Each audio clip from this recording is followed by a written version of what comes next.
Hey, let's get into it. There's a comfort that a lot of people hold on to. If we're being honest, the belief that as long as we believe the right things about God, then we're on solid ground.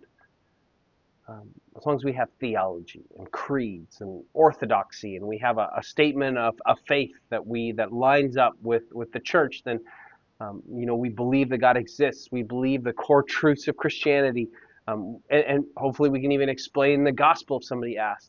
That knowledge can create a sense of spiritual security. But James wants to press on us there in a way that we don't often like to examine. Is belief alone the same as living faith? Because it's possible to hold correct ideas about God without those ideas ever reshaping the direction of our life. That's been the theme of James this whole week. It's not about rebellion, not hostility. It's just a faith that never quite becomes surrender. James wants to speak into that here in James 2:19. You believe that God is one? You do well. Even the demons believe and shudder. And remember who he's writing to. These are Jewish Christians who have been scattered throughout the Roman world because of persecution. They grew up in deeply rooted confessions of Judaism. That every Jewish kid learned from the earliest years this refrain: "Hear, O Israel, the Lord our God is one." That's known as the Shema.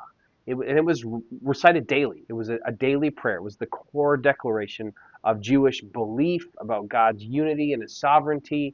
Uh, and so when James here says, you believe that God is one, he's acknowledging something good, that old Jewish core belief. And right theology, listen, it matters.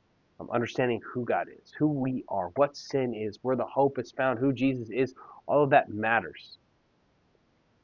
But James wants to deliver a startling comparison. He said, all the stuff that we know, even the demons believe that, and they shudder. That word shudder carries the idea of a trembling fear. In the Gospels, whenever a demon encounters Jesus, they recognize him immediately. They know exactly who he is. They call him the Holy One of God. They acknowledge his authority. Their theology is accurate, but their posture is rebellion. And so this reveals James's point. Belief by itself is not the same thing as trust. Agreement is not the same thing as allegiance. A person can affirm true things about God and still keep their life firmly in their own hands. Throughout Scripture, living faith always involves more than just a mental agreement. Jesus calls Peter and Andrew by the Sea of Galilee, and they didn't just believe something about him. They dropped their nets. They walked away from their boats, and they followed him. Faith moved not just to their hands, but also to their feet.